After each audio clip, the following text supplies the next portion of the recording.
প্রিয় দর্শক, আসসালামু আলাইকুম। সবাইকে শুভেচ্ছা। শুরু করছি আজকে টাইম এক্সক্লুসিভ। আমি আরিফুর রহমান থাকবো পুরো অনুষ্ঠান জুড়ে আপনাদের সাথে। দর্শক, আজকে যে বিষয়গুলো নিয়ে কথা বলবো সেগুলোর কিছু অংশ আপনাদের তুলে ধরার চেষ্টা করছি। যুক্তরাষ্ট্রে বেকার ভাতার আবেদন বেড়েছে, চাকরি হারানো কম হলেও নতুন কাজ পাওয়া কঠিন হচ্ছে। যুক্তরাষ্ট্রের একটি মূল গণমাধ্যমে এটা নিয়ে একটি জরিপ হয়েছে, এই বিষয় নিয়ে আমরা কথা বলবো। এছাড়া ট্রাম্পের গোপন তহবিল নিয়ন্ত্রণে আনার প্রচেষ্টা নস্যাৎ করলেন সিনেট রিপাবলিকানরা, এই বিষয়টিও আলোচনায় থাকবে। ট্রাম্পের ইরান যুদ্ধ ক্ষমতা সীমিত করতে ভোট দিল প্রতিনিধি পরিষদ, এক নজিরবিহীন তিরস্কার, এই বিষয়টি নিয়ে আলোচনা হবে। এবং আসলে সত্যিকার অর্থে দ্রব্যমূল্যের ঊর্ধ্বগতিতে জীবন কতটুকু স্বস্তির, এই বিষয়টি একটু আলোচনায় থাকবে। এবং বাংলাদেশের চাঞ্চল্যকর ওসমান হাদি হত্যাকাণ্ড নিয়ে মন্তব্য, মমতা বন্দ্যোপাধ্যায়ের বিষয়ে মামলা হয়েছে রাষ্ট্রদ্রোহিতার, এরকম একটি বিষয়। আজকের অতিথি doctor Nakibur Rahman, professor doctor Golam Matbar, Ibrahim Chowdhury Khokon, Zahid খান এবং এমডি এম রহমান জহির। এবং সবসময় নিউজের আপডেট যেভাবে জানিয়ে আসছেন আমাদের জনাব নাজমুল হাসান, এখন নিউজের আপডেট জানাবে।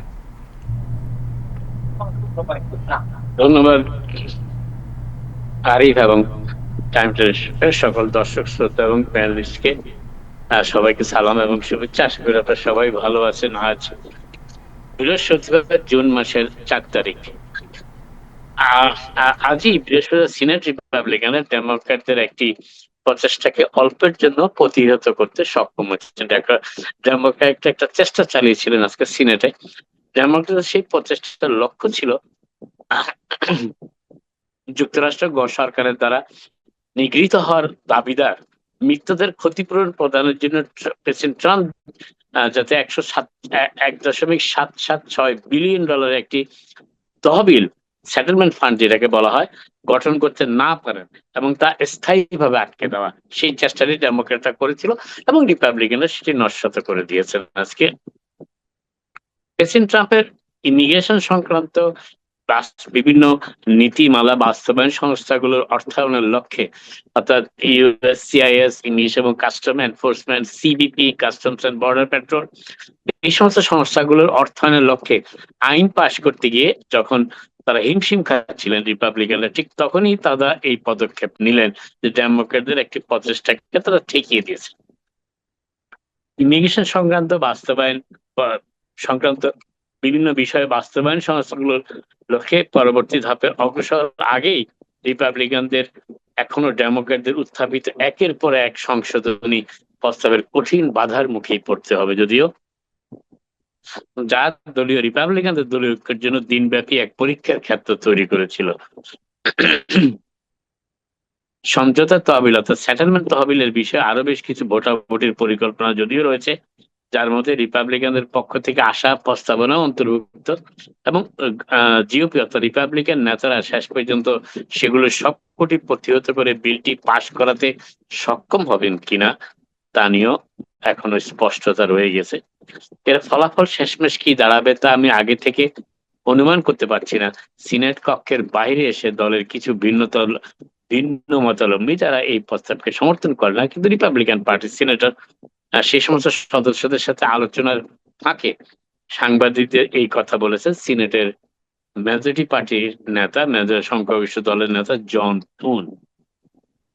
অবশ্য সিনেটের সংখ্যালঘু দলের নেতা চাক শুমার জানিয়েছেন যে ডেমোক্র্যাটরা সমঝোতার পক্ষের অংশ হিসাবে ট্রাম্পকে প্রদত্ত ট্যাক্স সংক্রান্ত দায় মুক্তি, অর্থাৎ প্রেসিডেন্ট ট্রাম্পকে যে তার ট্যাক্সের যে দায় মুক্তি দেওয়া হয়েছে ট্যাক্স ফাইল সংক্রান্ত বিষয়ে, এবং আরো বেশ কিছু গুরুত্বপূর্ণ বিষয় যার মধ্যে ট্রাম্পের ইস্ট উইং বলরুম প্রকল্প, তার আরোপিত শুল্ক নীতি, ইরানের সাথে তার সংঘাত এবং ইমিগ্রেশন আইন কঠোরভাবে প্রয়োগের অভিযান অন্যতম ছিল।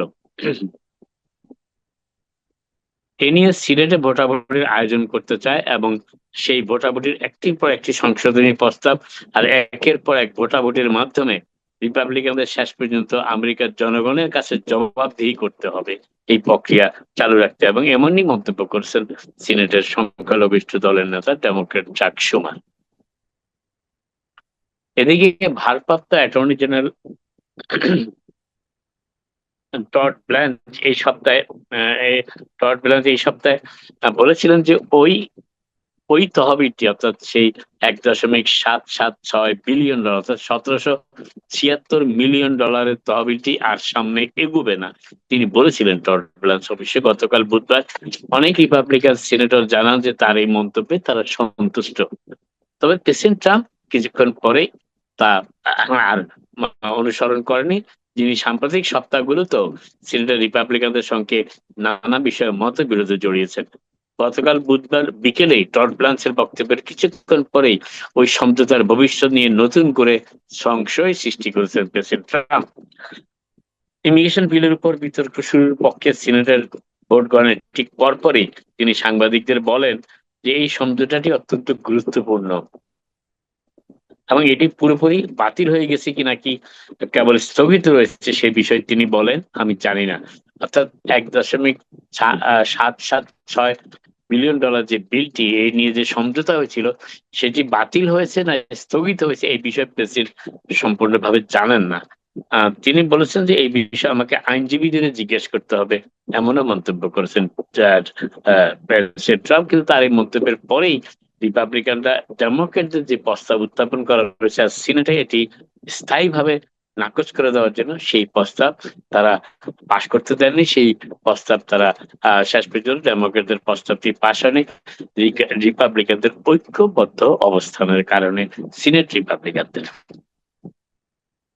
যুক্তরাষ্ট্রের পররাষ্ট্র দপ্তর আজ বৃহস্পতিবার কিউবার নেতা মিগুয়েল দিয়াজ কার্নেল ও তার পরিবারের উপর, পাশাপাশি রাউল কাস্ট্রোর পুত্র আলেক্সান্দ্রো কাস্ট্রো এসপিন এবং কিউবার আরো বেশ কিছু সংস্থার উপর নতুন করে নিষেধাজ্ঞা আরোপ করেছে। এর মধ্য দিয়ে কিউবার এই কমিউনিস্ট শাসিত দ্বীপে গণতান্ত্রিক সংস্কার সাধনের লক্ষ্যে কিউবার নেতাদের উপর প্রশাসনের চাপ আরো জোরদার করা হচ্ছে। আগামী মাসে আমেরিকার ২৫০তম জন্মবার্ষিকী উপলক্ষে আয়োজিত প্রদর্শনী সেল ফর 250-তে অংশ নিতে ২০টিরও বেশি দেশ থেকে ডজন খানেক জাহাজ নিউ ইয়র্ক সিটির উদ্দেশ্যে যাত্রা করেছে। সেল ফর 250 হচ্ছে যা বিশ্বজুড়ে অনেক দেশ থেকে আসা সুউচ্চ পালতোলা, খুব উঁচু উঁচু পালতোলা জাহাজগুলো এবং এ যাবৎকালের সর্ববৃহৎ বহর হিসাবে এটি চিহ্নিত রয়েছে ইতিমধ্যেই। এবং আপনার জুলাই 4th উইকেন্ড অর্থাৎ জুলাই 4th এর আগের দিন, জুলাই 4th দিন এবং তার পরবর্তী দিন হাডসন নদীর উপর এই প্রদর্শনী লক্ষ্য করতে দেখতে পারবেন। নিউ ইয়র্কে এনবিএ ফাইনালে ন্যাশনাল বাস্কেটবল অ্যাসোসিয়েশন ফাইনালের তৃতীয় ম্যাচ দেখার আমন্ত্রণ গ্রহণ করলেন প্রেসিডেন্ট ট্রাম্প।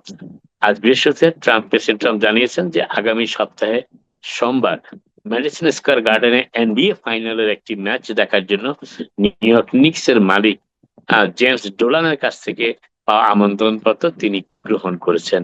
হয়তো দুটো ম্যাচই তিনি দেখবেন বলেও তিনি জানিয়েছেন, গেম 3 এবং গেম 4 দুটোই নিউ ইয়র্ক সিটির ম্যাডিসন স্কয়ার গার্ডেনে অনুষ্ঠিত হবে। নিউ ইয়র্ক নিক্স যারা 1999 সালের পর এই প্রথম এনবিএ ফাইনাল খেলছে, তার 27 বছর পর তারা ন্যাশনাল বাস্কেটবল অ্যাসোসিয়েশনের ফাইনাল খেলছে। আজ শুক্রবার সান অ্যান্টনিওতে অনুষ্ঠিত দ্বিতীয় ম্যাচের আগে সান অ্যান্টনিও স্পার্সের বিপক্ষে সিরিজে 1-0 ব্যবধানে এগিয়ে রয়েছে গতকাল বিজয়ের পর।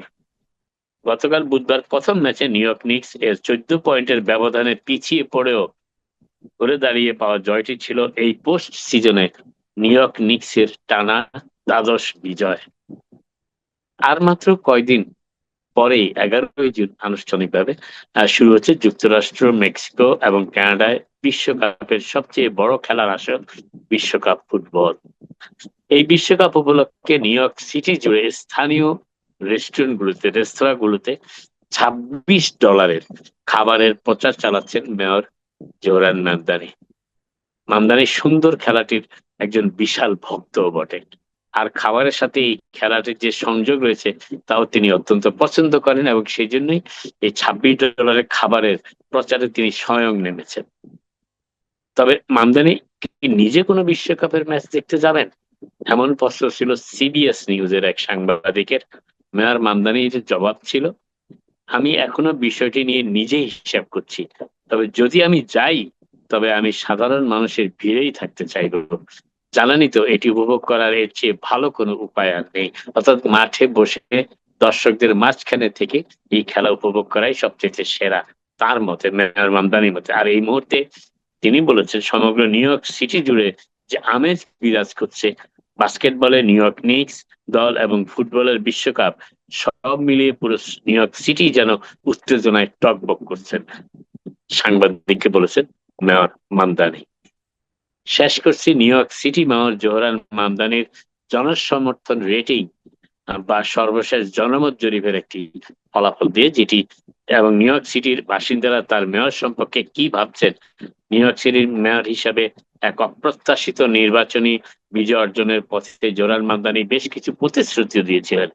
বিনামূল্যে শিশু যত্ন থেকে শুরু করে বাড়ি ভাড়া স্থির রাখা, বাসের মানোন্নয়ন এবং নগর পরিচালিত গ্রোসারি স্টোর, তার এই অঙ্গীকারগুলো নিঃসন্দেহে অত্যন্ত উচ্চ বিলাসীও ছিল। কিন্তু দায়িত্ব গ্রহণের 100 দিনের অতিবাহিত 100 দিনের বেশি সময় অতিবাহিত হওয়ার পর তিনি তার প্রতিশ্রুতিগুলো কতটা নিষ্ঠার সাথে পালন করেছেন এবং নগরবাসী বা তাকে নিয়ে কি ভাবছেন, এমন এসব কিছু খবর আজকে জানা গেল টাইমস অফ লন্ডনে প্রকাশিত সংবাদে। সমাজতান্ত্রিক মেয়র অর্থাৎ সোশ্যালিস্ট মেয়র মামদানি জানুয়ারি মাসে দায়িত্ব গ্রহণের পর থেকেই উচ্চ মাত্রায় জনসমর্থন কিন্তু বজায় রেখেছে। ইউগভ বলে যে সংস্থাটি রয়েছে, তাদের জনমত জরিপ অনুযায়ী 2026 সালের এপ্রিল মাস পর্যন্ত তার জনপ্রিয়তার হার ছিল 40%। নারীদের মাঝে তিনি উল্লেখযোগ্য সমর্থন অর্জন করেছেন নির্বাচনের পরে।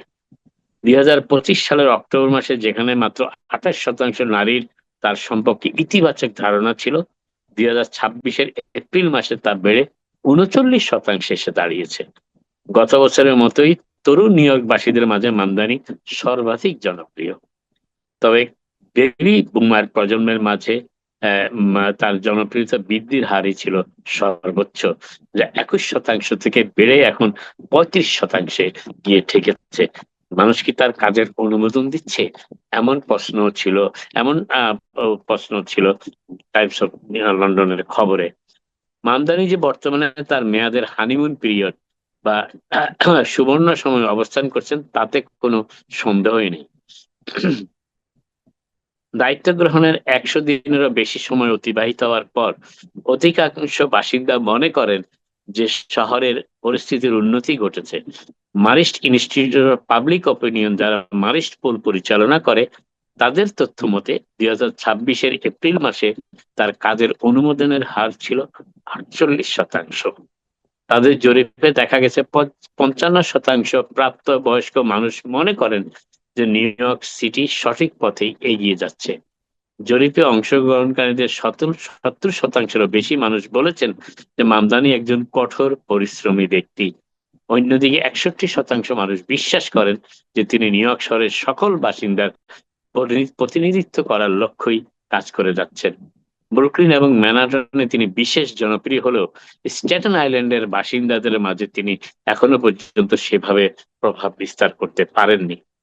জনমত জরিপে তার জনপ্রিয়তা সাম্প্রতিক উল্লক্ষণ অর্থাৎ আপ পয়েন্টে এসেছে একটি নির্বাহী আদেশ স্বাক্ষরের মাধ্যমে, যে আদেশে সাময়িকভাবে ঘুমানোর নির্দিষ্ট সময়সীমা অর্থাৎ ব্যাড টাইমস বাতিল করা হয়েছে, যাতে শিশুরা NBA final new York NIX basketball খেলা দেখতে পারে। চলতি বছরের শুরুর দিকে যখন নিউ ইয়র্ক সিটিতে এক প্রবল শীতকালীন ঝড় আঘাত এনেছিল, তখন রাস্তাঘাট থেকে বরফ সরানোর কাজে স্বয়ং অংশ নিয়ে তিনি বেশ প্রশংসিত হয়েছিলেন অনেকের কাছেই। ঐতিহাসিকভাবে মেয়রদের জন্য এটি জটিল চ্যালেঞ্জ হিসাবেও বিবেচিত হলো। বরফ সরানোর যন্ত্র ও লবণ ছড়ানোর কার্যক্রমের সফল বাস্তবায়ন নিউ ইয়র্কবাসীদের কাছে ইতিবাচকভাবে গৃহীত হয়েছে, যদিও দিন কয়েক বিলম্ব হয়েছিল, যা বাসিন্দাদের মাঝে তার গ্রহণযোগ্যতা ও জনপ্রিয়তাকে আরো জোরদার করে তুলেছে বলে টাইমস অফ লন্ডনের খবরে জানা গেল। দায়িত্ব গ্রহণের প্রথম 100 দিন অতিবাহিত হওয়ার পর তার পূর্বসূরি এরিক অ্যাডামসের তুলনায় তার জনপ্রিয়তার হার কিন্তু কিছুটা কম। সাবেক মেয়র এরিক অ্যাডামসের জনপ্রিয়তা ছিল যেখানে প্রায় 61% বাসিন্দা তাকে সমর্থন দিয়েছিলেন তার কাজে, সেখানে মামদানির ক্ষেত্রে এই হার দাঁড়িয়েছে 48%। এবং 48%। এই হচ্ছে আপাতত এখানেই শেষ করি। আবার আপনাদের সাথে কথা হবে। আপনারা সবাই ভালো থাকুন। জনাব নাজমুল হাসান আমাদের সঙ্গেই থাকেন। নিউ ইয়র্কে আজকে ডাইভার্সিটি প্লাজায় অনেক বাংলাদেশিদের উচ্ছেদ করা হয়েছে, যারা ফুটপাতে দোকান পেতে অবৈধভাবে বিজনেস করছিল। আমাদের কাছে কিছু ফুটেজ আছে, আমরা এটা দেখাবো। এছাড়াও আমাদের সাথে যুক্ত হয়েছেন জনাব ইব্রাহিম চৌধুরী খোকন এবং ভার্জিনিয়া থেকে জাহিদ খান, বিশিষ্ট ব্যবসায়ী, উনিও আমাদের সাথে যুক্ত হয়েছেন। আমি প্রথমে দেখে আসি যে অবৈধ উচ্ছেদ অভিযান, এনওয়াইপিডি যে উচ্ছেদ অভিযান করেছে সেই ভিডিওটি আমরা দেখে আসি।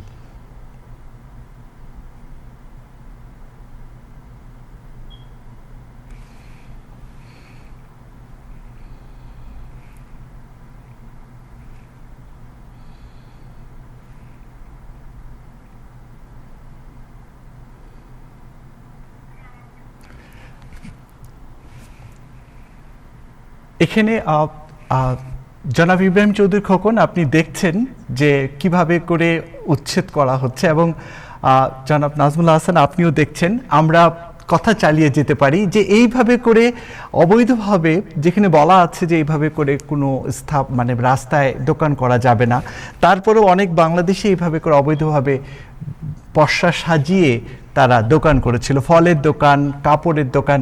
এই বিষয়ে কি বলবেন আপনারা? একমাত্র স্বর্ণের দোকান ছাড়া বোধহয় সব পণ্যের দোকান ছিল সেখানে। আমি নিজে অবশ্য এই অপারেশনটা দেখেছি, আজকে নয়, গত পরশু দিনও ছিল, তার আগের দিনও ছিল। কিন্তু ব্যাপারটা হয়েছে এরকম যে বাংলাদেশি ব্যবসায়ীরাই সবচেয়ে বেশি, দু একজন নেপালি ব্যবসায়ীও সেখানে ছিলেন আমি দেখেছি। তবে ব্যাপারটা একেবারে লাগামহীন অবস্থায় পৌঁছে গেছিল। স্টলার নিয়ে মায়েরা হাঁটা চলা করতে পারছিল না। ডাইভার্সিটি প্লাজা কখনোই একটা শপিং প্লাজা হিসাবে গড়ে ওঠেনি। এইটাকে প্যান্ডেমিকের সময় তৎকালীন মেয়র এরিক অ্যাডামস কিছুটা সুবিধা দিয়েছিলেন দোকানদারদের, যে তারা তাদের দোকানের সামনে কিছুটা জায়গা ব্যবহার করতে পারবে। এই যেহেতু প্যান্ডেমিকের সময় তারা অনেক লোকসান দিয়েছে, সেই জন্য তারা ব্যবহার করতে পারবে। কিন্তু কিছু কিছু ব্যবসায়ী এই বিষয়টাকে, এই সুযোগটাকে এত বেশি অ্যাবিউজ করেছে, এত বেশি অপব্যবহার করেছে যে শেষ পর্যন্ত ওদের দেখা দেখি অনেকেই এই ডাইভার্সিটি প্লাজা, 74 স্ট্রিট, 73 অবশ্য ফুটপাতে বসেছে কয়েকটি, সেখানেও অপারেশন হয়েছে। তবে 74 এবং 73 এবং ডাইভার্সিটি প্লাজা, এটা যেন একেবারে কি বলবো আমি, ভ্যান্ডিং এর একেবারে মানে কি বলবো, একেবারে মানে খুবই সোনায় সোহাগা প্লেস হিসাবে রূপান্তরিত হয়েছিল। ডাইভার্সিটি প্লাজা কিন্তু সেই জন্য গঠিত হয়নি, এবং আপনি দেখবেন সেখানে বিপুল পরিমাণ ময়লা, এবং এই বিষয়টি মানে যে কোনো তৃতীয় বিশ্বের একটি মানে কি বলবো, গিঞ্জি এলাকায় ঠিক যে ধরনের দোকানপাট থাকে, যে ধরনের রাস্তাঘাট ময়লা থাকে, এলাকা ময়লা থাকে, ঠিক নিউ ইয়র্ক সিটি ডাইভার্সিটি প্লাজাটাও ঠিক সেই অবস্থায় পরিণত হয়েছিল। এবং এটি শুধু তাই নয়, এই ডাইভার্সিটি প্লাজার ভ্যান্ডারদের কোনো ভাড়া দিতে হয় না, কোনো কর্মচারী রাখতে হয় না তেমন ভাবে।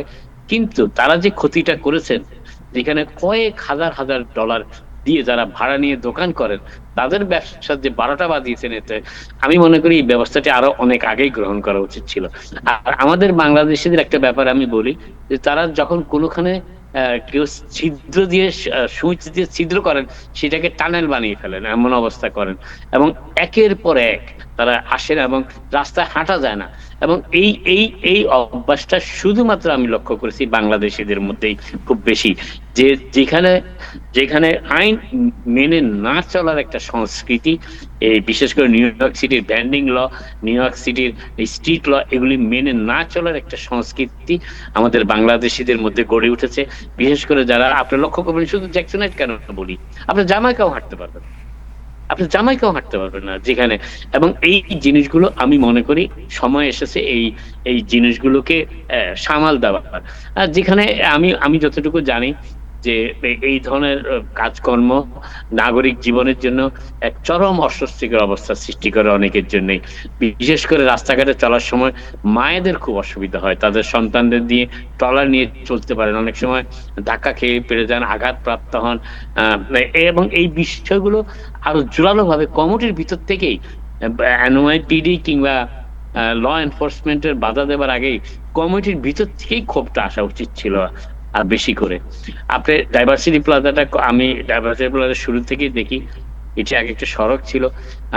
যতটুকু জানি ড্যানিয়েল ড্রম, সাবেক সিটি কাউন্সিল ম্যান, এটিকে মুক্ত স্থানে পরিণত করার চেষ্টা শুরু করেছিলেন এবং তার উদ্যোগেই মূলত ডাইভার্সিটি প্লাজাটা গঠিত ছিল। ডাইভার্সিটি নামটাতেই চমক রয়েছে, সেটি হচ্ছে যে যেহেতু কুইন্স পৃথিবীর 100 শতাধিক দেশের সংস্কৃতির মানুষ এই এলাকায় বসবাস করে, তারা বিভিন্ন সাংস্কৃতিক অনুষ্ঠান, বিভিন্ন সমাবেশ, বিভিন্ন শুভেচ্ছা সভা এই ধরনের আয়োজন করবে, কিন্তু এটা কখনোই শপিং প্লাজা হিসাবে পরিচিত ছিল না। বাংলাদেশিরাই এটাকে শপিং প্লাজা বানিয়ে ফেলেছে।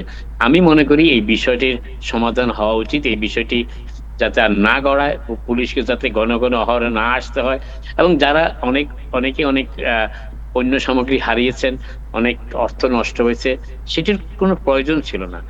তার কারণ এই ধরনের সিস্টেম অ্যাবিউজ বাংলাদেশিরা যাতে আর না করেন, সেটি আমি চাই। ধন্যবাদ, আপনি একটু সাথেই থাকুন। জনাব ইব্রাহিম চৌধুরী খোকন, আমরা মনোযোগ দিয়ে আপনি পুরো বিষয়টিকে দেখছেন এবং অবজার্ভ করছেন, আপনার মন্তব্যের অপেক্ষা এখন করছি। অনেক ধন্যবাদ। আমার মন্তব্যটা একটু রূঢ় হবে। প্রথম হচ্ছে, নাজমুল হাসান ভাই সবসময় এখানে থাকেন, যে এলাকায় তিনি সবসময় থাকেন তার একটা ভালোবাসা এখানে আছে। ওখানে তিনি সিঙ্গাড়া পেঁয়াজু প্রতিদিন খান। ইব্রাহিম চৌধুরী, ভালোবাসার ব্যাপারটা না এখানে। এখানে যেভাবে সিস্টেম অ্যাবিউজ হচ্ছিল, আমি ভীষণ ক্ষুব্ধ, কিন্তু আমরা কিছু বলার নাই, কারণ বাংলাদেশিদেরকে যদি আপনি নিষেধ করেন, তারা সেকেন্ড লাইনে আপনাকে গালিগালাজ শুরু করবে। আমি এই মুহূর্তে দাবি জানাইতে চাই, এই সমস্ত যারা করছে ইতিমধ্যে তারা যদি সাবধান না হয়, এদেরকে গ্রেফতার করে এদের ইমিগ্রেশন বাতিল করা হোক। এবং এরা নাগরিক জীবনে শুধু অন্যায় করতেছে না, অবৈধ ব্যবসা পরিচালনা করার মধ্য দিয়ে এরা ট্যাক্স ফাঁকি দেয়, এবং ট্যাক্স ফাঁকি দেওয়ার মধ্য দিয়ে এরা সব কটা দেখবেন আপনার ওই ফুড স্ট্যাম্প নেয়, আবার মসজিদে নামাজ পড়ে এই টাকা জমাই আসে, আবার হজে যায়। এখানে আপনি আমেরিকায় আসছেন, আসছে লাউ কদু যায় নামাজ খড়ম কুন্তা সবকিছু নিয়ে রাস্তায় বসে আছেন। এই সমস্ত জিনিস বহুত সহ্য করে আছে। আপনি 37 এভিনিউ আর 73 স্ট্রিট 74 স্ট্রিট করে হাঁটতে পারবেন না। এখন এই সমস্ত লোকের বিরুদ্ধে আইনানুগ শুধু ব্যবস্থাই গ্রহণ করা না, উচ্ছেদি না, এদের বিরুদ্ধে মামলা দায়ের করে, এরা সিভিল আইন লঙ্ঘন করে বারবার, এরা রিপিটেড অফেন্ডার, এদেরকে ইমিগ্রেশন বাতিল করা হোক আমার দাবি। এবং এদেরকে আর এই নিয়ে অনেকবার কথা হয়েছে, এইবার অনেকবার কথা হয়েছে, পাবলিক নসেন্স। এবং মানুষ জ্যাকসন আইডি এখন যাওয়া সাইডে দিছে যে কারা এরা বাংলাদেশ হিসাবে যখন নামটা উঠে, এখন আমাদের পরিচয় নষ্ট হয়। আপনি আপনার ঘরে লাউ কদুর ব্যবসা করেন, আপনার বাড়ি বেকিয়ার্ডে লাউ কদুর ব্যবসা করেন, কিন্তু আপনি এখানে আসে এই ডাব নিয়ে খড়ম কুন্তা যায় নামাজ এগুলা নিয়ে আপনি তসবি নিয়ে এখানে বসে গেছেন, বসে আপনি পাবলিক নিউসেন্স ক্রিয়েট করতেছেন একের পর এক। এবং কিছু করলেই, কিছুদিন আগে আপনার একটা বাইরের একজন স্থানীয় মহিলা বাধা দিয়েছিল, তাকে একজন কিভাবে গালাগালি করেছে, এবং এই গালাগালির একটা নেককারজনক আমরা ভাইরাল ভিডিও আমরা দেখেছি। এইসব করার মধ্য দিয়ে বাংলাদেশের ইজ্জত নষ্ট হচ্ছে। এবং আমি মনে করি এই ব্যাপারে জ্যাকসন হাইটের যারা ব্যবসায়ী আছেন তাদের এগিয়ে আসা উচিত। এখানে মান সম্মান অনেকেই বাংলাদেশি কায়দায়, আমরা বাংলাদেশে ঢাকায় ফুটপাতের উচ্ছেদ করার জন্য আমরা দাবি জানাই, আমরা সিলেটে দাবি জানাই ফুটপাতে উচ্ছেদ করেন। এই লোক এখানে এসে আমেরিকা আসছে, আপনার আমেরিকা সমস্ত আপনার লাইসেন্স করে ব্যবসা করেন না। উনি আবার আপনার ভালো করে খোঁজ নিয়ে দেখেন, উনি আবার হোম কেয়ারের একজন পেশেন্ট। তো উনি কোমরে হাত দিয়ে ঘর থেকে বাইরে এখানে এসে এই ডাব নিয়ে বসে আছে। তো এইসব খারাপ কাজ থেকে বিরত থাকেন। এবং আমার মনে হয় আজকে উচ্ছেদের মধ্য দিয়ে নিউ ইয়র্ক পুলিশ একটা ভালো কাজ করেছে, এবং দ্রুতই এদের বিরুদ্ধে ব্যবস্থা নেওয়া। এখনো যারা সাবধান নাই, এটা সাবধান হয়ে যান। দয়া করে আমাদের দেশের ইজ্জত নষ্ট হোক এমন কাজ করবেন না। অপরিষ্কার অপরিচ্ছন্ন একটা এলাকা হিসেবে পরিচয় আছে। নিউ ইয়র্কে আরো বহু অভিবাসী গোষ্ঠী আছে। প্লাসিং এ আপনি যান, সেখানে এশিয়ান লোকজন আছে। আপনি ব্রুকলিনে যান, অন্যান্য বিভিন্ন, আমি নাম বলতে চাই না, কিন্তু কোন অভিবাসী গোষ্ঠী এইভাবে এই ফকিরি ফুটপাতে হকারি স্বভাব নাই। মানে ফুড কার্ট দিয়ে তারা ব্যবসা করতেছে, স্ট্রিট ভেন্ডর আছে, এগুলার নিয়ম মেনে এই নিউ ইয়র্কে সবকিছু করার একটা সুযোগ আছে। আপনার এই ফকিরি খাইসলত নিয়ে আপনি আপনি দেশ থেকে এখানে আসছেন কেন? দেশ থেকে অনেক কিছু আসছেন, আমেরিকান হওয়ার চেষ্টা করেন, এখানে আইন কানুন মানেন। আপনি শুরুতেই আরিফ আপনি বলেছেন যে অবৈধ ব্যবসা, এখানে উত্তর নিয়ে আপনি অবৈধ যে কাজ সেখানে কেন করতে নামবেন? একটার পর একটা বিপদ আসবে আপনার উপর, এবং এইসব নিয়ে কথা বললে রুলও শোনাবে, কিন্তু এটা ইট ইজ এনাফ। আমি মনে করি এদের বিরুদ্ধে আইনানুগ, শুধু উচ্ছেদই না, আইনানুগ ব্যবস্থা নেওয়া হোক। এখানে অভাবে পড়ে কেউ করে নাই, এগুলো সব খাইস্তুদের দোষে করতেছে। So this my take. Thank you. ধন্যবাদ আপনাকে। আমরা এরই মধ্যে ডক্টর নকিবুর রহমান এবং প্রফেসর ডক্টর গোলাম মাতবর আপনারা জয়েন করেছেন, আপনাদের সকলকেই ধন্যবাদ জানাচ্ছি। আমাদের আলোচনার সামনে আমরা এগিয়ে নিয়ে যাব। এখন ডক্টর নকিবুর রহমান, তারপরে আমরা আসবো প্রফেসর ডক্টর গোলাম মাতবর আপনার কাছে। ডক্টর নকিবুর রহমান, ট্রাম্পের গোপন তহবিল নিয়ন্ত্রণে আনার প্রচেষ্টা নস্যাৎ করলেন সিনেট রিপাবলিকানরা, এই বিষয়ে কিছু বলবেন কিনা? জি, অনেক ধন্যবাদ আরিফ ভাই। আমি বুঝতে পারছিলাম না যে আমাদের খোকন ভাই আজকে কি বিষয়ে এত অ্যানিমেটেড, বাট আমি বিষয়টা নিয়ে অ্যাওয়ার ছিলাম না। বাট আমি একো করি খোকন ভাই যে কথাটা বললেন যে বাংলাদেশিরা আমরা কিন্তু প্রত্যেকেই, আমরা বিদেশে যে জায়গায় থাকি আমরা কিন্তু বাংলাদেশকে প্রতিনিধিত্ব করি। আমাদের আচার আচরণের কারণে, আমাদের আচার আচরণের মাধ্যমেই অন্য দেশি, অন্য ভাষাভাষী, অন্য জাতিগোষ্ঠীর মানুষ বাংলাদেশকে সম্মান করবে কিংবা অসম্মান করবে।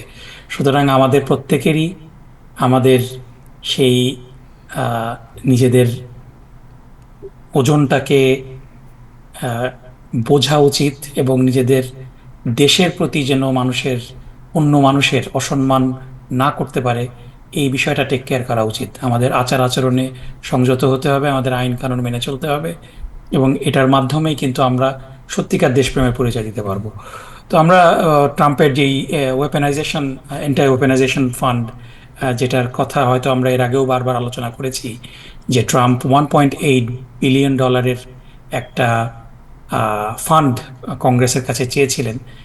এই ফান্ডে তিনি প্রস্তাব করেছিলেন যে ডিপার্টমেন্ট অফ জাস্টিস যদি কাউকে কি বলা যায় যে টার্গেট করে থাকে, ডিপার্টমেন্ট অফ জাস্টিসকে ওয়েপেনাইজ করে রাজনৈতিক প্রতিপক্ষকে যদি ঘায়েল করা হয়ে থাকে, তাদের যেই আইনি সহায়তা এবং অন্যান্য কম্পেনসেশনের জন্য এই ফান্ডটা করা হয়েছে। সো মূলত এটার উদ্দেশ্য ছিল যে জানুয়ারি 6-এর ইনসারেকশনে যারা অভিযুক্ত হয়েছেন তাদেরকে ক্ষতিপূরণ দেওয়া, এবং সাথে সাথে ডোনাল্ড ট্রাম্পের পরিবার এবং তার অর্গানাইজেশনের ব্যাপারে আইআরএসের যেই তদন্ত হয়েছিল ইতিপূর্বে, এটাকেও তিনি ওয়েপেনাইজেশন হিসাবে ট্রিট করে ভবিষ্যতে যেন ট্রাম্প অর্গানাইজেশনকে কখনো অডিট করা না হয় এরকম একটা সংযুক্তিও জুড়ে দেওয়া হয়েছিল। তো এ ব্যাপারে রিপাবলিকানরা প্রকাশ্যেই কথা বলেছেন, এবং ফাইনালি এই বিলটাকে রিপাবলিকান তিনজন সেনেটররা তারা পার্টি লাইনের বাইরে গিয়ে ভোট দিয়েছেন। সো এটা 50-49 ভোটে এটা পরাজিত হয়েছে। সো এখানে যে সমস্ত রিপাবলিকানরা এই বিলের পার্টি লাইনের বাইরে গিয়ে ভোট দিয়েছেন তাদের মধ্যে হলেন সুজান কলিন্স, ড্যান সোলেভান এবং জন হাস্টেড। এর বাইরে টম ক্যাসিডি এবং টম টিলিস নর্থ ক্যারোলাইনার এবং লুইজিয়ানার বিল ক্যাসিডি, তারাও এ ব্যাপারে অসন্তোষ প্রকাশ করেছেন এই বিলের ব্যাপারে। সো এই বিলটা নিয়ে অনেক ধরনেরই অসন্তোষ ছিল রিপাবলিকান পার্টির ভিতরে, এবং অনেকেই মনে করছিলেন যে ব্রডার ইমিগ্রেশন বিলের মধ্যে এটাকে জুড়ে দেওয়া হয়েছে, এই অ্যান্টি ওয়েপেনাইজেশন ফান্ডের কারণে হয়তো সেই ইমিগ্রেশন বিলটা, সেখানে যে ফান্ড চাওয়া হচ্ছে সেটা বাধাগ্রস্ত হতে পারে। এরকম আশঙ্কা থেকেই এটাকে উইথড্র করার একটা আভাস আমরা পেয়েছিলাম গত পরশুদিনই হোয়াইট হাউস থেকে, এবং ফাইনালি এটা যখন ফ্লোরে ভোটের জন্য দেওয়া হলো, পার্মানেন্টলি এটাকে ডিফিট করে দেওয়া হলো। সো ডেমোক্রেটরা প্রত্যেকেই তাদের পার্টি লাইনে ভোট দিয়েছেন, এবং তিনজন রিপাবলিকান এটাতে ভোট দেওয়ার কারণে it has now 50 votes. So 50-50 হলে পরেও একজন সম্ভবত বিল ক্যাসিডি ভোট দেওয়া থেকে বিরত ছিলেন, I have to check between Bill Cassidy and Thom Tillis, দুজনের একজন ভোট দেওয়া থেকে বিরতি ছিলেন। সো যার কারণে এটা যদি 50-50 হতো তাহলে পরে জেডি ভ্যান্স টাই ব্রেকার করতে পারতেন, কিন্তু 49-50 হওয়ার কারণে এটা এই বিলটা, এই অ্যান্টি ওয়েপনাইজেশন ফান্ডটা, it is dead in the water right now. ধন্যবাদ আপনাকে। আবারও আপনার কাছে আরেকটি প্রশ্ন নিয়ে আসবো, তার আগে এখন আমি যাব প্রফেসর ডক্টর গোলাম মাতবর আপনার কাছে। যুক্তরাষ্ট্রের কিছু গণমাধ্যমে যে সংবাদটি এসেছে তা একটু বলার চেষ্টা করছি। যুক্তরাষ্ট্রে বেকার ভাতার আবেদনটা বেড়েছে এবং চাকরি হারানো কম হলেও নতুন কাজ পাওয়াটা অনেক কঠিন হচ্ছে। এই বিষয় নিয়ে আপনার কোনো পর্যবেক্ষণ বা দর্শকদের উদ্দেশ্যে কিছু বলবেন কিনা? ধন্যবাদ। Thanks for having me, Arif. I think this is my first, the show with you. Also good to see, the other colleagues here, particularly Kokon Bhai এবং ডক্টর নকিব, আমার খুব প্রিয় মানুষ। আসলে ডক্টর নকিব, খোকন ভাই কিন্তু আসলে যে অ্যানিমেটেড থাকে তা না, he is very enthusiastic, very positive person, always like excitement, full of excitement. That's what I think we have just, observed him. Unemployment, দেখুন, unemployment cannot be a political issue at this point. Unemployment is lowest, 4.3. এবং আমেরিকাতে বলে ইকোনমির জন্য, ইকোনমিস্টরা বলে 4.4% is good for economy. So আমার কাছে, আমার অবজারভেশনে যেটা মনে হয়, এটাকে পলিটিক্যালাইজ হতে করতে চাচ্ছে, যেহেতু অনেকে চায় কারেন্ট লিডারশিপ প্রেসিডেন্ট ট্রাম্পকে ব্লেম করার জন্য for lot of things, but I think this is not an issue. আনএমপ্লয়মেন্টের যে রেট, যেটা আমরা দেখছি আর কি, এটা বাড়ছে, এটা আমার কাছে, আমি কোনো ট্রেন্ড দেখছি না। তবে হ্যাঁ, জব হয়তো আপনার হাইলি পেইড জবগুলো হয়তো আপনার বেশি ক্রিয়েট হচ্ছে না, কিন্তু লো সাইডে যেটা বলতেছে আর কি, লো পেইড জবগুলো বেশি ক্রিয়েট হচ্ছে। সো দ্যাট ইজ ইকোনমি তো আপনার আপ অ্যান্ড ডাউন আছে আর কি, সেটা স্বাভাবিকভাবে হয়। এবং definitely it is being effected by the war in Iran, uncertainties among the companies, entrepreneurs, the enterprises, so this is something actually that they're taking seriously. They don't know where they go. New job কিন্তু তখনই create হয়, বা high paid job বা new পজিশনগুলো create হয়, new অর্গানাইজেশনগুলো আসে, start আপগুলো আসে যখন এই ইকোনমি স্টেবল থাকে। এখন everything is on halt because of this what's happening, uncertain war, lingering war, not only this one, Middle East war and also the Ukraine war. I think that's what is, I'm also very more concerned about the whole world. There are few people very nationalist, with the very nationalistic agenda, I think ruining the whole world. Peace, stability, growth and development is ultimately make United Nations a paralyzed organization. So that's what I think. At this point, I think it's not a concerning matter. Unemployment is still within the absorbable, the condition at this point. আপনাকে অসংখ্য ধন্যবাদ। আরেকটি প্রশ্ন আপনার জন্য আছে, তার আগে একটু এখানে যারা অংশগ্রহণ করেছেন আমরা বিষয়গুলো নিয়ে আলোচনা করতে চাই। এবং ডক্টর নকিবুর রহমান, আরেকটি বিষয় আপনার সাথে কথা বলতে চাই। ট্রাম্পে ইরান যুদ্ধ ক্ষমতা সীমিত করার ভোট দিল প্রতিনিধি পরিষদ, এক নজিরবিহীন তিরস্কার, এরকম একটি খবর আমাদের কাছে এসেছে। এই বিষয় নিয়ে কিছু বলবেন কিনা? জি আরিফ ভাই, ধন্যবাদ। গোলাম মাতবর ভাইকেও ধন্যবাদ, খুব সুন্দর করে আনএমপ্লয়মেন্টের বিষয়টা এক্সপ্লেন করেছেন। সো গতকালকে হাউস অফ রিপ্রেজেন্টেটিভে এটা পাশ হয়েছে, রেজলিউশনটা 215 to 208 ভোটে। সো এই রেজলিউশনটা হলো প্রেসিডেন্টের ওয়ার পাওয়ারকে লিমিট করা, এবং এই রেজলিউশনটার মূল যেই বক্তব্যটা সেটা হলো যে ইউএস ফোর্সেস যেগুলো আছে হোস্টাইল রিজিয়নে ইরানের বিরুদ্ধে যুদ্ধের জন্য, সেই ইউএস ফোর্সেসগুলোকে সেই জায়গাগুলো থেকে রিমুভ করতে হবে আনলেস কংগ্রেস ফর্মালি যুদ্ধ ঘোষণা করে, অথবা specially authorises the US of military forces. So এই দুটা এক্সেপশনের বাইরে এই ইউএস সেনাবাহিনীকে উইথড্র করতে হবে এই কনফ্লিক্টিং রিজিয়ন থেকে। এটা হলো এই রেজলিউশনের মূল প্রতিপাদ্য। এবং এই রেজলিউশনে আর্গু করা হয় যে এই যে 60 দিন সময় দেওয়া হয়েছে কোনো একটা সংকট নিরসনের জন্য 1973 ওয়ার পাওয়ার্স রেজলিউশন দ্বারা, এই সংকটটা সেই 60 দিনের চেয়ে অনেক বেশি, অলমোস্ট আমরা 3 মাস আমরা দেখছি, 100 ডে হয়ে গিয়েছে ইন কনফ্লিক্ট।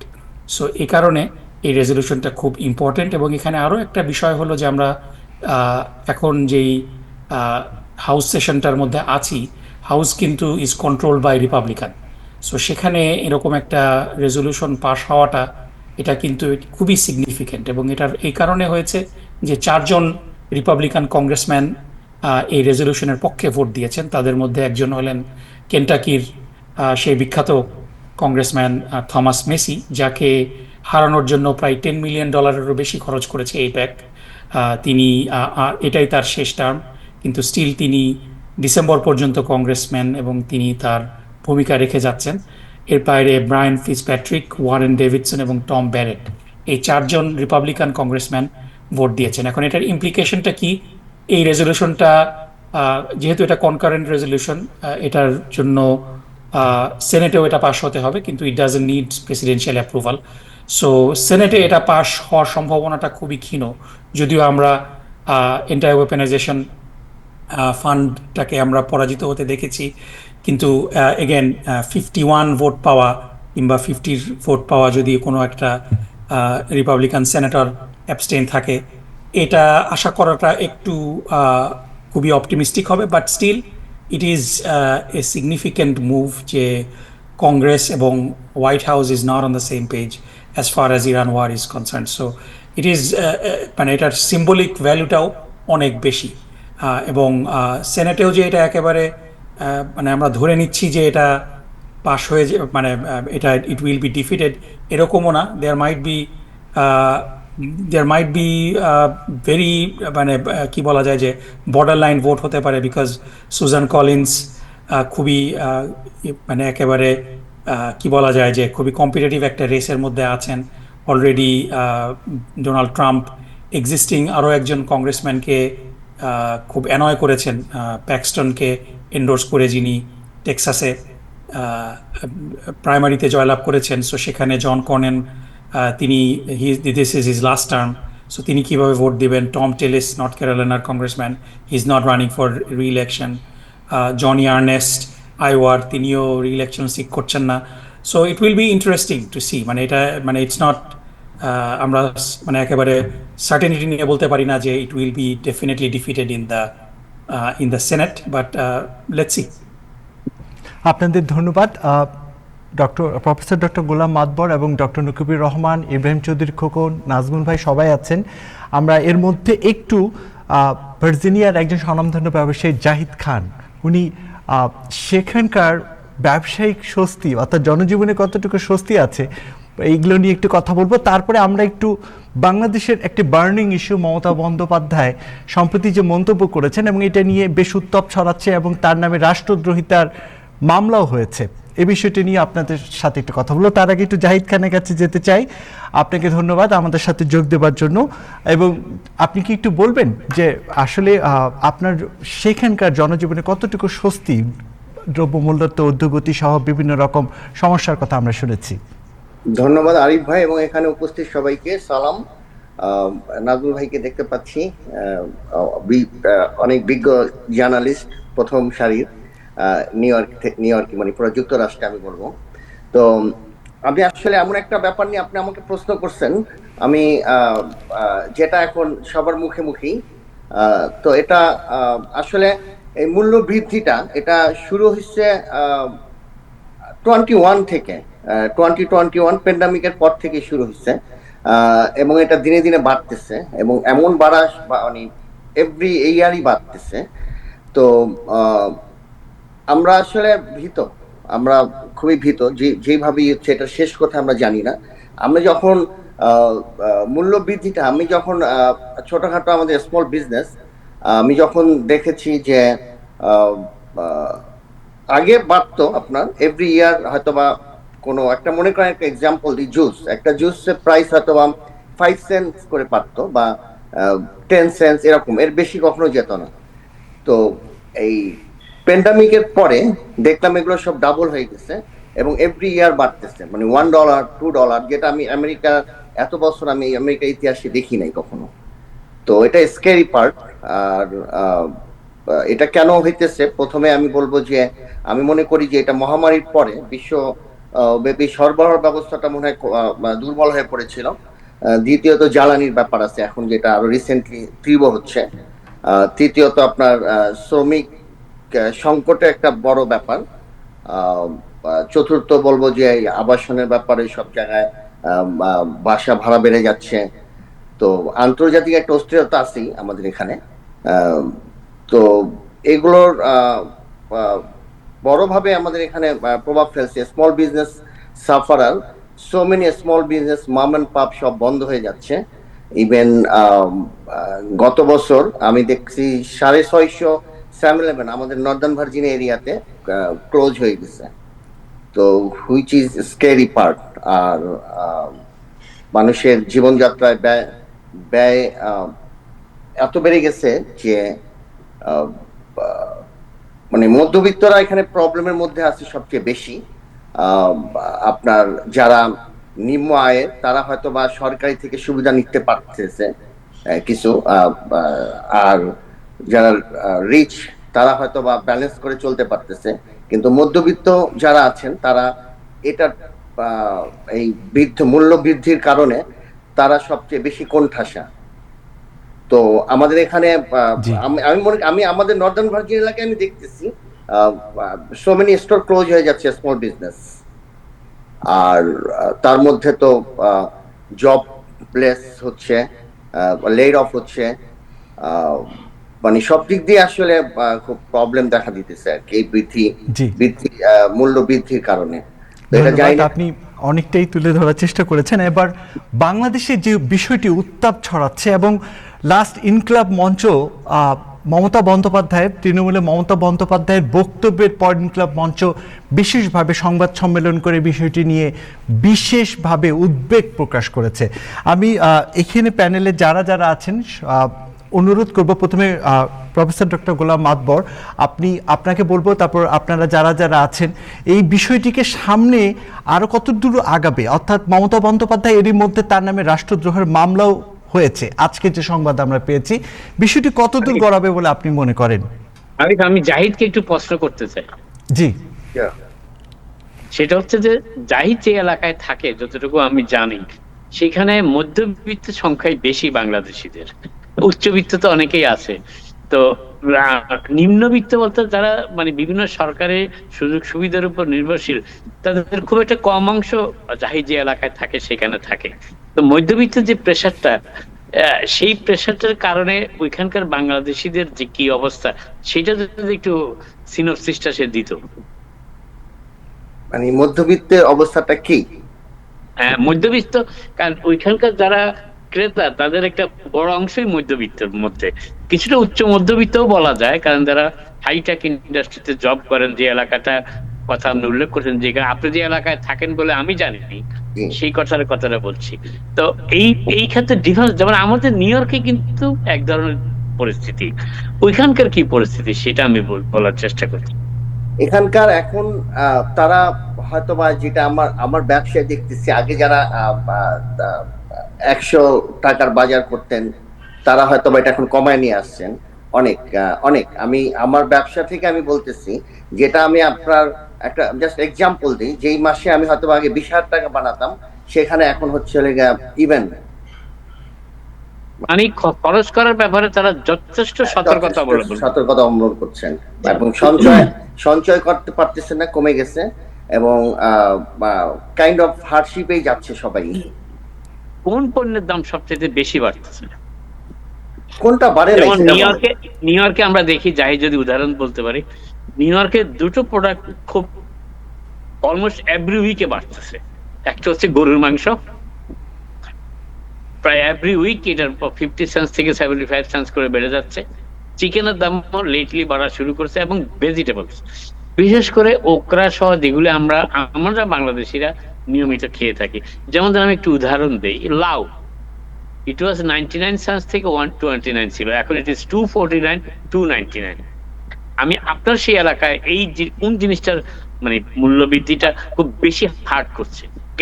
আমাদের এখানে আসলে গ্রোসারি আইটেম গুলো বেশিরভাগ, আপনি মনে করেন টিস্যু পেপার, বা মানে একটা এক্সাম্পল দিচ্ছি, এই ধরনের আইটেম গুলো বেশি। ফুড, আপনার এগের প্রাইস ভেরি হাই ছিল, আনবিলিভেবল ছিল, এখন হয়তো বা রিজনেবল আসছে আর কি। আপনার ডজনে এমনও দেখছি যে $12 করে ছিল, যেটা কখনো তবে চিন্তা করা গ্যাসের যায় না ইউএসএ। গ্যাসের দাম বৃদ্ধিটা গ্যাসের দাম, হ্যাঁ। বৃদ্ধিটা Yes. গ্যাসের দাম বৃদ্ধিটার প্রভাব তো আপনাদের ওইখানে বেশি পড়ছে, কারণ ওইখানে তো মেট্রো সিস্টেম খুব একটা নেই, নেই। এটা নিউ ইয়র্কে Yeah. G G, definitely Thank you. গ্যাসের দাম বৃদ্ধি, গ্যাসের দাম ডেফিনেটলি এটা একটা প্রভাব আছে। তো আমি বলবো ওভারঅল সবকিছুরই প্রাইস বাড়তি, এভরি সিঙ্গেল থিং। তো আপনাকে নির্দিষ্ট করে কোনটা বলবো জানি না, বাট থ্যাংক ইউ আপনি আমাকে প্রশ্ন করার জন্য। Thank you. তো আরিফ, আমি আসলে মমতা ব্যানার্জির ব্যাপারে আপনি যে প্রশ্ন করছেন তা বলার আগে আমি একটু জয়েন করব নাজমুল ভাই এবং জাহিদ খান কিন্তু একটা চমৎকার একটা ইস্যু তুলে ধরছেন, যেটা হচ্ছে মধ্যবিত্ত। সারা জি। বিশ্বে আপনি দেখবেন সবচেয়ে এফেক্টেড ক্লাস হচ্ছে মধ্যবিত্ত, এবং ওনার সিচুয়েশন ভার্জিনিয়া, আমি নিউ জার্সি থাকি, প্রায় সিমিলার। আমাদের কিন্তু public transportation is not that develop, যেটা নাজমুল ভাই খুব সুন্দরভাবে পয়েন্ট আউট করছে আর কি। গ্যাস, আমরা তো মধ্যবিত্ত ভিতরে, আমি নিজেও ফিল করছি, এবং আমি বাজার করি, গ্রোসারি করি, আমার ওয়াইফের সাথে যাই, এমন কোনো আইটেম নাই যেটার দাম বাড়েনি। এবং যেগুলো হচ্ছে সত্যি আমাদের যেগুলো দরকার নিত্য নৈমিত্তিক, যেটা এখানেও কিন্তু বাঙালি গ্রোসারিগুলো কিন্তু দাম বাড়িয়ে দিয়েছে। আপনি যে গরুর মাংসের কথা বললেন নাজমুল ভাই, এখানেও কিন্তু সিমিলার সিচুয়েশন, ভেজিটেবলের দাম বেড়ে গিয়েছে। এগুলোই তো আমাদের দরকার। তো এখন যেটা মধ্যবিত্ত যেটা করছে অস্টারিটি, মিতব্যয়িতা, এইটাই নিয়েছে, কারণ ইনকাম তো আর বাড়ছে না। ইনকাম তো যেটা সেটাই, আপনি দেখবেন কোম্পানিগুলো, এমপ্লয়ারগুলো $1 বাড়াইতে গেলেই মনে হয় যেন একদম nuts and bolts of the hell just open. That's what they think always, like they don't think about 4% তো আছেই অলরেডি আপনার প্রতি বছর। যে ইনকাম বাড়ানোর ক্ষেত্রে আরেকটা প্রবলেম, আওয়ার কমিয়ে দেয়, যখন Hour ইনকাম কমিয়ে বাড়াইতে দেয়, হবে যে- তখন পাল্টা আওয়ার কমিয়ে দেয়। তো ঘুরে ফিরে কিন্তু একই কথা হয়ে যায় আর কি। তো সেই জন্যই তো এটা আসলে কিন্তু মধ্যবিত্তই কিন্তু সবচেয়ে বেশি ফেস করছে এটা। আচ্ছা, মমতা ব্যানার্জির ব্যাপারে যেটা আপনি বললেন বাংলাদেশের ঘটনাটা, আসলে দেখুন, I have tremendous respect for Mamata Banerjee. Still I respect, she was very non secular এবং অলওয়েজ কিন্তু stood by the marginalised group. সে কিন্তু যতই বলেন আপনি 15 বছর, সে একটা এক্সাম্পলারি একটা তার অ্যাডমিনিস্ট্রেশন ছিল, কিন্তু আসলে সে নিজের দোষেই কিন্তু তার এই যে পদস্খলনটা হলো, এই জন্যই যে সে তার ভাতিজাকে নিয়ে আসলো তৃণমূলে। এই যে শুভেন্দু অধিকারী তো তারই চেনা ছিল একদম। তো এইভাবে যাই হচ্ছে বিজেপিকে কিন্তু আলটিমেটলি সেই কন্ট্রিবিউট করছে বিজেপিকে আনার ব্যাপারে। এখন বাংলাদেশের ব্যাপারে যেটা বলছে যে বাংলাদেশ উত্তাল হয়ে যাবে আমি যদি বলি আর কি, সেটা এখন বলছে কেন? সে তো she was part of administration. এখন সে করতেছে যে পলিটিক্যালাইজ করছে আর কি এটাকে। এখন তারা স্বাভাবিকভাবেই বলছে যে ট্রেজন চার্জ তার এগেনস্টে আনবে, এটা গভর্নমেন্ট স্বাভাবিকভাবেই বলবে আর কি। আর সেও যে বাংলাদেশের ব্যাপারে যে সবসময় যে সহযোগিতা করেছে, কিন্তু তা না, কিন্তু ওভারঅল যেটা আমরা এখন পাবলিকলি যেটি ঈদের সময় দেখেছি যে মুসলিম 1 কোটি মুসলমানদেরকে এখান থেকে তাড়িয়ে দিতে হবে। আমি ওয়েস্ট বেঙ্গল যদি আমরা চিন্তা করি, যে শুভেন্দু অধিকারী এবং তার যে চালাগুলো যে কথাবার্তাগুলো বলছে আর কি, সেটা তো আমার কাছে মনে হচ্ছে তার এইটা, আমার মনে হয় না তেমন কিছু আগাবে, এটা এখানেই শেষ হয়ে যাবে। Bangladesh is not also going to take it, that, because এরকম তো শুধু তা না, বহুজনেই তো করছে। আপনার বিহারের চিফ মিনিস্টার বলে, এগুলো সব সময় আমরা দেখছি, ত্রিপুরারটা বলে, তারপরে আপনার কাছে যেটা আছে বাংলাদেশে আরেকটা যে আসামের ওইটা, এগুলো তো জঘন্য, এগুলো কথা বলে আর কি। তো আমার মনে হয় যে তৃণমূল সে এখন চাচ্ছে দিস ওয়ে ডিগবাজি করে পলিটিক্যালি তার ইয়াটাকে সে রেস্টোর করার জন্য আর কি। I don't think that's going to go any further. আর আদার আমার কাছে মনে হচ্ছে she is going to encounter some kind of the harassment within her country. জনাব ইব্রাহিম চৌধুরী খোকন। আমারে আবার দিয়েছেন, শুনেন, এমনিতেই আমি ওই প্রফেসরদের দেখলে আমার মনটা, আমার শরীরটা কাঁপে ওঠে। আর তখন এর মধ্যে 2 প্রফেসর এখানে, এবং দুইজনই অতিশয় ভদ্র এবং পণ্ডিত লোক। তাদের সামনে আমাকে সবসময় হিসাব করে কথা বলতে হবে। তো ধন্যবাদ তাদেরকে, দুইজনই চমৎকার ভাবে দেখেন, রাজনৈতিক ভাবে আপনি যদি বিশ্লেষণ করেন, এই দুইজন খুবই চমৎকার ভাবে কথা বলেছেন। আমি আর ওই ডোনাল্ড ট্রাম্পের আপনি ঘুরে ফিরে ওইদিকে যাইতে চাইছিলেন, এগুলো আপনার দোষ না, আপনার প্রতিষ্ঠান ওইভাবেই আপনাকে প্রস্তুত করেছে যে নকিবুর রহমান আপনার ফাঁদে পা দেন নাই। আমেরিকার রাজনীতির যে সৌন্দর্য, সেটাই নকিবুর রহমানের ব্যাখ্যা উঠে এসেছে, বা মাতবর সাহেবের বক্তব্যে চলে এসেছে। শুনেন, প্রথম হচ্ছে মমতা ব্যানার্জি একটা খুনের ব্যাপারে তার কাছে তথ্য আছে, এই কথাটা বলেছেন। আমরা লিগ্যাল জুরিসপ্রুডেন্স অনুযায়ী জানি, খুনের মতো অপরাধের কোনো তথ্য আপনার কাছে যদি থাকে এবং এটা আপনি বলেন, there is a violation right there, এবং এই ব্যাপারে এই ব্যাপারে তিনি এভাবে বলতে পারেন না, এটা আইনগতভাবেই ঠিক না। এখন আসেন, একজন মমতা ব্যানার্জি তার রাজনৈতিক পড়ে যাওয়া, তিনি তো রাজনীতিভাবে পতিত একজন মানুষ, এখন তিনি রাজনীতিকে সার্ভাইভ করার জন্য আবল তাবল বলতেছে। তার এই বক্তব্য নিয়ে আমাদের বাংলাদেশে হইচই করার কি দরকার আছে? আমাদের কত বার্নিং ইস্যু, আমাদের লোকজন ওই হামে মারা যাইতেছে, আমাদের ব্যাংকগুলো দৌলিয়া হইতেছে, আমাদের এসা আলম আবার আসসালামু আলাইকুম বলে আবার আইসা আবার আসন দখল করতেছে। এইসব থেকে জনগণের দৃষ্টি সরানোর জন্য আমাদের কিছু মিডিয়া এগুলাকে এই মমতা ব্যানার্জি এটা অ্যান্টি ভারত আর ভারতের পক্ষে এই বিতর্ক শুরু করলে মানে আরাম পাওয়া যায়।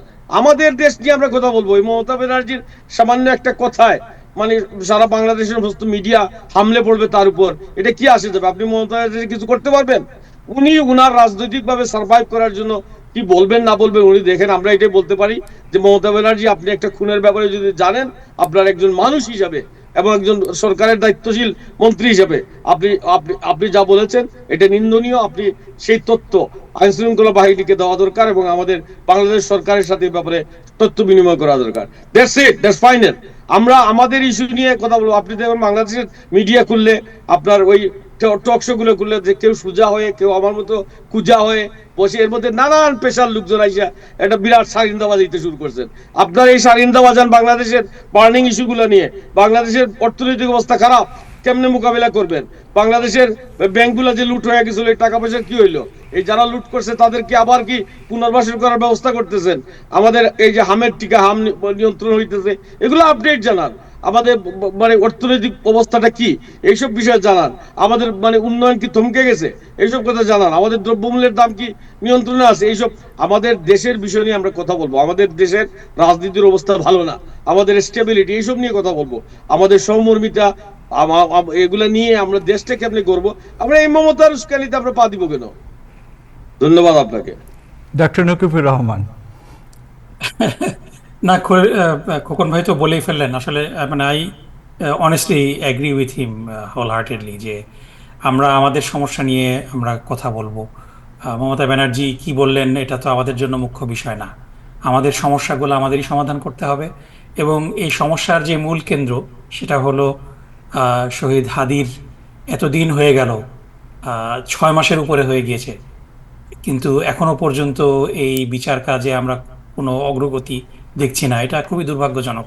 So we have to focus on our problems and we have to try to solve our own problems. So এখানে মমতা ব্যানার্জি কি বললো না বললো এটার উপরে তো আমাদের কোনো কন্ট্রোল নাই, এবং এটাতে আমাদের কোনো সমস্যার সমাধানও হবে না, কোনো নতুন সমস্যাও যোগ হবে না। এটা তাদের আভ্যন্তরীণ রাজনীতি, এবং তাদেরকে তাদের আভ্যন্তরীণ রাজনীতি আমরা করতে দিই, আমরা আমাদের সমস্যার সমাধান করি। এবং এই সমস্যার যে মূল বিষয় সেটা হলো যে সিনসিয়ারিটি নিয়ে হাদির যারা হত্যাকারী তাদেরকে দেশে ফিরিয়ে আনা, এবং এই হত্যার একেবারে মানে কি বলা যায় যে আপনার সিগনিফিক্যান্ট কোনো প্রোগ্রেস হচ্ছে কিনা এটা দেখা। এখনো পর্যন্ত কিন্তু আমরা দেখছি না। আমরা ডক্টর ইউনূস সাহেবের সরকারের আমলেও আমরা দেখেছি যে এটা নিয়ে অনেক কি বলা যায় যে স্লো ওয়াকিং হচ্ছে, এবং এই বিএনপির সরকার আসার পরও এখানে আমরা কোনো দৃশ্যমান কোনো অগ্রগতি দেখছি না। So that needs to B hour concern, nothing else. Arif ভাই, আমি কি বলতে পারি একটু কিছু? জি জি। আমি এই মমতা ব্যানার্জির এই কথাটা, এটা ভেরি ইম্পর্টেন্ট, এটাকে ফেলে দেওয়ার মতো না। আচ্ছা, আপনারা হয়তো এখানে আছেন সবাই, আপনারা কি মনে করেন যে এরকম কি করা যায় কিনা?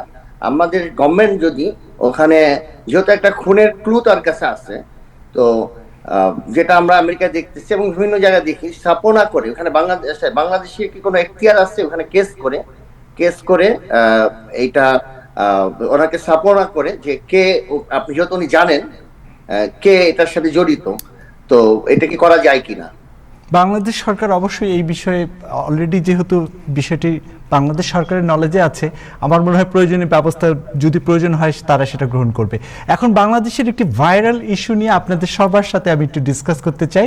ভাইরাল ইস্যুটা হলো যে মাননীয় প্রধানমন্ত্রী তারেক রহমান, তার যে সবচেয়ে সুরক্ষিত স্থান সচিবালয়, সেখানেই তার যে রেড ফোন, সেই রেড ফোনে তার চুরি হয়ে যাওয়া এবং সেই ভিডিও বাংলাদেশে ভাইরাল হয়েছে এবং সেই ব্যক্তিকে গ্রেপ্তারও হয়েছে। তো ডক্টর গোলাম মাতবর এবং নকিবুর রহমান, আপনারা, ইব্রাহিম চৌধুরী খোকন, আপনারা তো এই বিষয়টিকে মাননীয় প্রধানমন্ত্রী তারেক রহমানের মানে অর্থাৎ তার নিরাপত্তা ব্যবস্থা নিয়েও কিন্তু প্রশ্ন উঠেছে। তো এই বিষয়ে নিয়ে কিছু বলবেন নাকি আপনারা? আসলে দেখুন, ইলেকশনের আগে, ইব্রাহিম ভাই আপনি বলবেন? না না, আপনি বলেন, আপনি বলেন।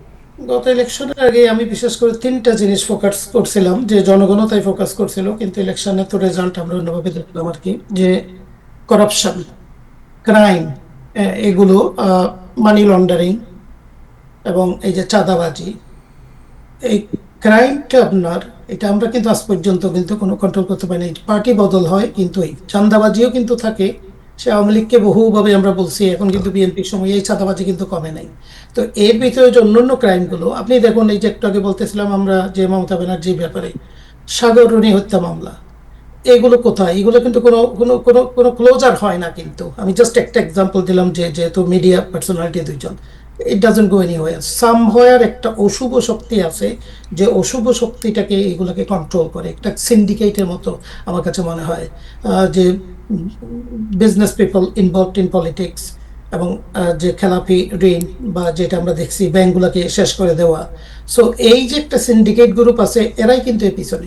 আপনার যে লাল যে ফোনের যে আপনি বলেন তার চুরি হয়ে গেছে, how does it happen in the highest office, যে সেক্রেটারিয়েট বাংলাদেশ গভর্নমেন্টের? এটা তো আসলে সেই মন the country.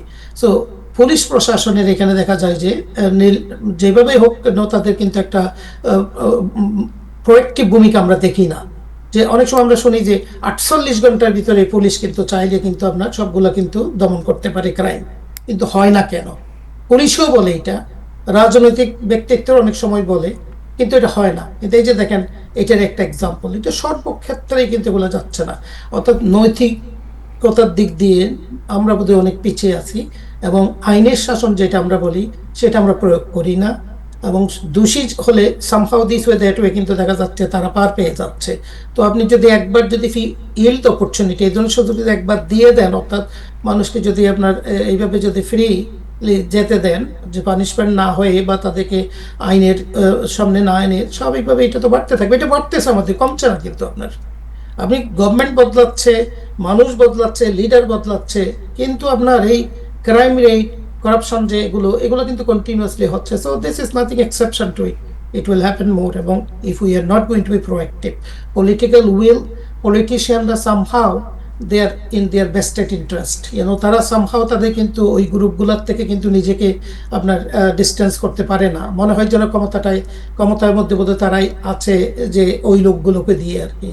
So this is not going to change, if you do not have strong commitment and the willpower of the politicians.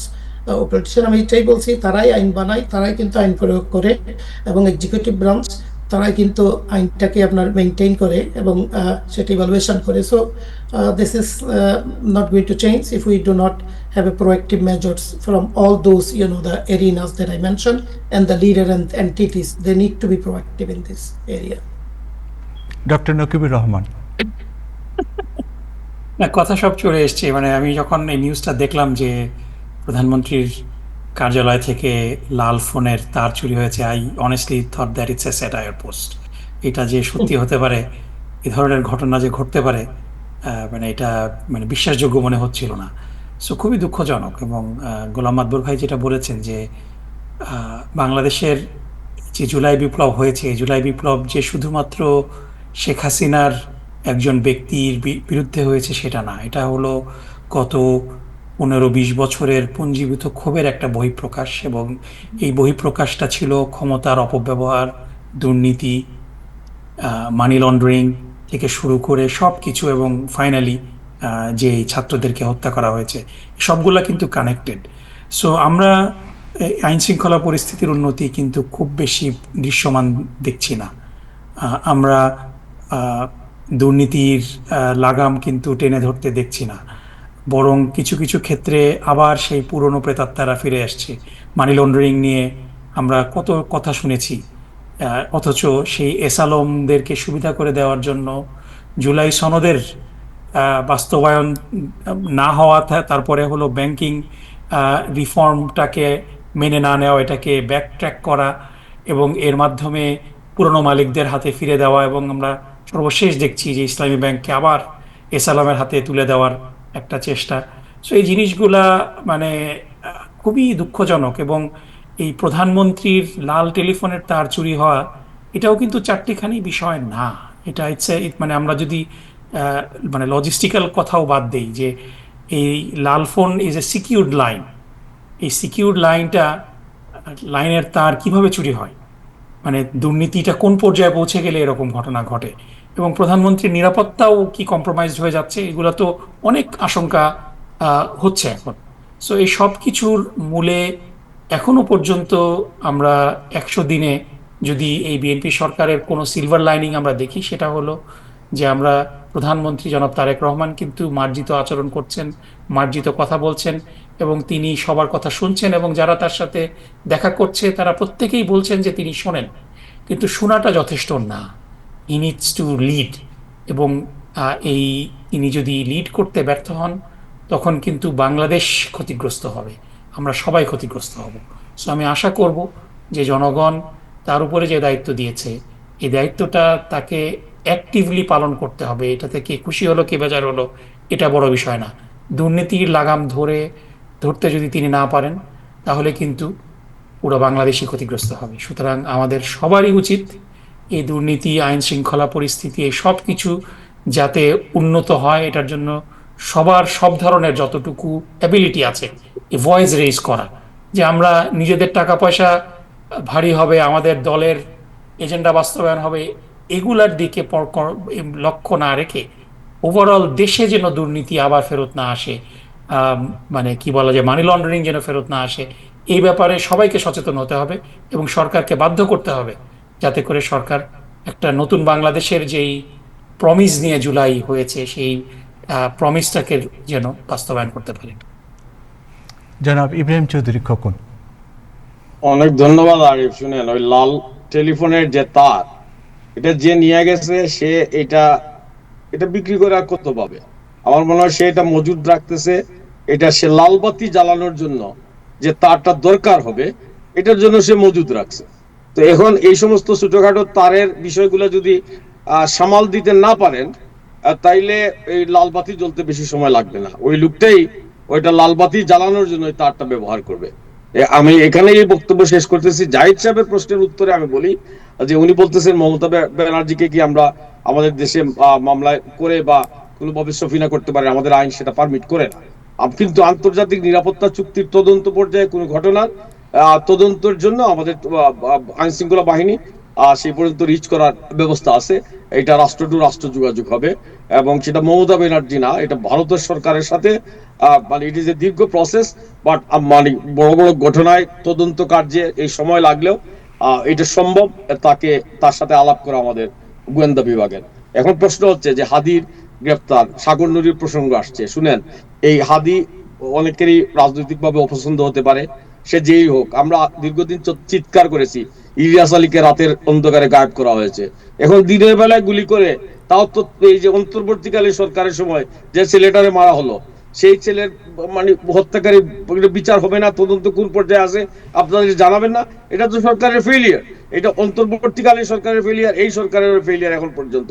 আমি মনে করি দল মত নির্বিশেষে যে কোনো হত্যাকাণ্ডের, যখন কোনো মানুষ সে যদি কোনো কথাবার্তায় অপরাধ করে থাকে, তার অপরাধের বিচার হবে, কিন্তু তার হত্যাকাণ্ড হয়েছে, সাগরুনির হত্যাকাণ্ড, এই সমস্ত বিষয়ে যদি স্পষ্টভাবে একটা মানে অবস্থান না নেয় সরকার, তদন্তের বিষয়, তদন্ত খোলাসা, বিচার নিশ্চিত করা, আমাদের এইসব না করলে মানুষের বিশ্বাস ফিরে আসবে না। মানুষের সন্দেহ সর্বত্র, সবাই সবাইকে অসন্দেহ করে, এ ওরে দিয়ে মারাইছে, এ ওরে দিয়ে মারাইছে, এই যে সন্দেহ যখন ডালপালা গজায়, তখন আপনার ওই বিদেশ থেকে দেখবেন আরেকজন মাইকে একটা খুললে আসে, একটা চ্যানেল খুলে বসছে, তখন ওর কথাই বাসি বাঁচতে থাকবে। মানে আপনি অপতত্ত্ব ছড়াইতে কেন? মানুষ সঠিক তথ্য না পায়, আপনার উপর আস্থা হারালেই আরেকজনের কথা সে শুনে। তো যে লোকের সাথে বাস্তবতার কোনো মিল নাই, যে লোকের সাথে দেশের কোনো সম্পর্ক নাই, যে লোকের সাথে দেশের রাজনৈতিক মাঠ অপরাধের মাঠের কোনো খবর নাই, মানে কিন্তু আমাদের এখন দাবি হচ্ছে যে এই সমস্ত হত্যাকাণ্ড, এই সমস্ত অপরাধ, এই সমস্ত চুরি চামারি একদম স্পষ্ট তদন্ত করে সরকার স্বচ্ছতার সাথে তুলনা করবে। এটা তো হাদিরে তো বিএনপি হত্যা করে নাই, হাদিরে তো এই সরকার হত্যা করে নাই। তদন্ত করেন, আপনারা জানান কি পাইছেন কি পান নাই, জানাইলেই তো বিষয়টা ফয়সলা হয়। তারপরে যদি ভারতে পালায় থাকে, এর আনার জন্য আমরা কি ব্যবস্থা নিয়েছি? ভারতে আপনারা শেখ হাসিনার আনার জন্য মানে অ্যাটেম্প নেন, আমি এই ছোটখাটো এই যে অপরাধী এদের আনার জন্য ব্যবস্থা করেন, ওইটা বললে বড় প্রেস পাওয়া যায়। কিন্তু যারা খুন করে পালাইয়া গেছে, এটা এদেরও তো আনার ব্যবস্থা করেন। এটাই হলো আমার কথা। জি, ধন্যবাদ। আরিফ ভাই, আমি একটু বলবো? জি, ধন্যবাদ ইব্রাহিম চৌধুরী ভাই, আপনি খুব চমৎকার ব্যাখ্যা করছেন। আমার কিউরিয়াস মন আসলে যে আপনারা কি কেউ জানেন এই যে তারটা যে চুরি হয়েছে, যে চুরি করছে ওর কোন স্টেটমেন্ট আসছে এখনো? আমরা ভিডিওতে বা পুলিশ অফিসিয়ালি যেটা জানিয়েছে যে সে যে তারগুলো দুতলা দিয়ে পেঁচিয়ে সে নিয়ে যাচ্ছে, সেই ভিডিও ক্যামেরাতে সেই ভিডিও ফুটেজ দেখা গেছে। তবে তার ব্যক্তিগত কোনো স্টেটমেন্ট এখনো পুলিশ দেয়নি। পুলিশ বলেছে যে চুরি করেছে। লাইনের ত্রুটি আছে, সে লাইনটা সারানোর জন্য এই তারগুলো নিয়ে গেছে, এটাও তো হতে পারে নাকি? না, সে স্বীকার করেছে সে চুরি করেছে। আজ এই পর্যন্তই। আমরা আবারও আলোচনা করব। ডক্টর নকিবুর রহমান, আপনাকে অসংখ্য ধন্যবাদ। এছাড়া প্রফেসর ডক্টর গোলাম মাতবর, আপনাকেও ধন্যবাদ। জনাব ইব্রাহিম চৌধুরী খোকন, আপনাকেও ধন্যবাদ। এবং জাহিদ খান, আপনাকেও ধন্যবাদ। জনাব জাহাজুল হাসান আমাদের সাথে ছিলেন। সবাইকে ধন্যবাদ জানিয়ে আজকের টাইম এক্সক্লুসিভ এখানে শেষ করছি। ধন্যবাদ সবাইকে। সবাই ভালো থাকুন, সুস্থ থাকুন, টাইম টেলিভিশনের সঙ্গে থাকুন। কাল দেখা হবে রাত 9টায়। আজ এই পর্যন্তই। আল্লাহ হাফেজ।